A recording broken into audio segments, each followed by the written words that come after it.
কোনো জিনিস আছে রাসূলকে একটুখানি মেহমানদারি করাইতে চাই, রাসূলের আওয়াজটা শুনে আমার বড় মায়া লাগছে, আমার আল্লাহর রাসূল হয়তো বা আল্লাহর টুকরোকে আছেন কিন্তু আমাদের কাছে বলছেন না, বলতে শুনেন শুনে একটু দেখো।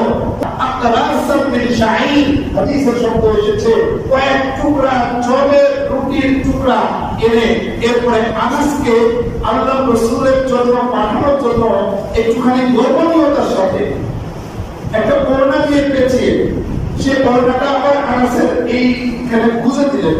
উম্মে সুলাইম, বাবা তুমি নিয়ে আল্লাহর রাসূলকে দাও, আল্লাহর রাসূলকে খা। আচ্ছা আনাস রাদিয়াল্লাহু তাআলা বলেন, আমি যখন আল্লাহর রাসূলের দরবারে গেলাম, দরবারে যাওয়ার সাথে সাথে আল্লাহর রাসূল সাল্লাল্লাহু আলাইহি ওয়াসাল্লাম বললেন, আরসালাকা আবু তালহা, তোমাকে কি আবু তালহা পাঠিয়েছেন কিনা? হযরত আনাস বলেন, আমি বললাম জি, আবু তালহা আমাকে পাঠিয়েছে। রাসূলুল্লাহ সাল্লাল্লাহু আলাইহি ওয়াসাল্লাম বললেন, তোমাকে কি খাবার কোন বস্তু দিয়ে পাঠিয়েছেন কিনা?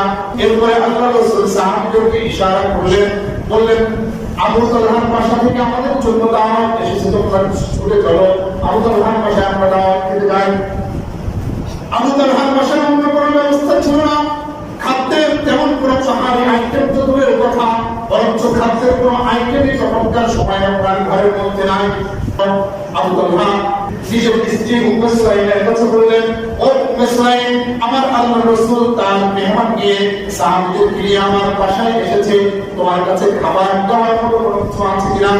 উম্মে সুলাইম বললেন, আল্লাহু ওয়া রাসূলুহু আ'লাম, আল্লাহু ওয়া রাসূলুহু আ'লাম, আমার ঘরে কিছু থাকার দরকার নাই, আল্লাহ এবং আল্লাহর রাসূলই ভালো করেন আমার ঘরে কি আছে। বিসমিল্লাহ বলে যা কিছু আছে ওটা তুই আনাসকে যা দিয়ে পাঠিয়েছিলাম ওইটাই আছে। বিসমিল্লাহ বলে আল্লাহর রাসূলের বরকতি হাত সেখানে লাগাইলেন, আর 10 জন সাহাবীদেরকে ভিতরে আসতে বললেন। 10 জন সাহাবী ভিতরে আসতে